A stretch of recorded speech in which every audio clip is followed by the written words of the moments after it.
அஸ்ஸலாமு அலைக்கும் மக்களே. நபி ஸல்லல்லாஹு அலைஹி வஸல்லம் அவர்களினுடைய ஈரக்குலையான அன்னை ஃபாத்திமா ரலியல்லாஹு அன்ஹா அவர்கள் அடக்கம் செய்யப்பட்டிருக்கக்கூடிய அடக்கஸ்தலம் இது. ஃபாத்திமா ரலியல்லாஹு அன்ஹா அவர்களை வைத்து உலகத்திற்கு எப்படி நீதியை நிலைநிறுத்த வேண்டும் என்று உலகத்திற்கு கற்றுக் கொடுத்த நீதிமான் நபி ஸல்லல்லாஹு அலைஹி வஸல்லம் அவர்கள்.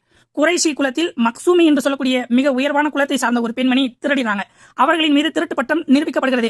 உடனே குறைஷி மக்கள் எல்லாம் கவலைக்குள்ளாகிறாங்க. நம்ம இனத்தை சார்ந்த ஒரு பெண்மணி தண்டனைக்கு உள்ளாக்கப்பட்டால் நம் இனமே தண்டனைக்கு உள்ளாக்கப்பட்டுவிடும் அப்படின்னு சொல்லி நபி ஸல்லல்லாஹு அலைஹி வஸல்லம் அவர்களிடம் யாரேனும் தண்டனையை தளர்த்தும்படி பேசணும் அப்படின்னு சொல்லி உஸாமா ரலியல்லாஹு அன்ஹு அவர்களை அனுப்பி வைக்கிறார்கள். உஸாமா ரலி அவர்கள் நபி ஸல்லல்லாஹு அலைஹி வஸல்லம் அவர்களிடம் பேசுகிறார்கள். அல்லாஹ்வுடைய தூதரே, இந்த மாதிரி குறைஷி குலத்தை சார்ந்த ஒரு பெண்மணி திருடி இருக்கிறார், அவரின் தண்டனை நீங்கள் தளர்த்த வேண்டும் என்று பேச வந்திருக்கிறேன் என்று சொன்னவுடன் அல்லாஹ்வுடைய தூதர் சொல்கிறார்கள், உஸாமாவே, அல்லாஹ்வின் தண்டனை விஷயத்தில் நீ தண்டனையை தளர்த்தும்படி என்னிடம் பேச வந்திருக்கிறாயா என்று கடுமையாக கோபப்படுகிறார்கள். உடனே சொல்லுகிறார்கள், மக்களே, லவ் அன்ன ஃபாத்திமா பின்த் முஹம்மத், இந்த முஹம்மதின் மகள் ஃபாத்திமா திருடி இருந்தாலும் நானே என் மகளின் கையை வெட்டுவேன் என்று உலகத்திற்கு நீதியை நிலைநிறுத்திய நீதிமான் நபி ஸல்லல்லாஹு அலைஹி வஸல்லம் அவர்கள். மக்களே,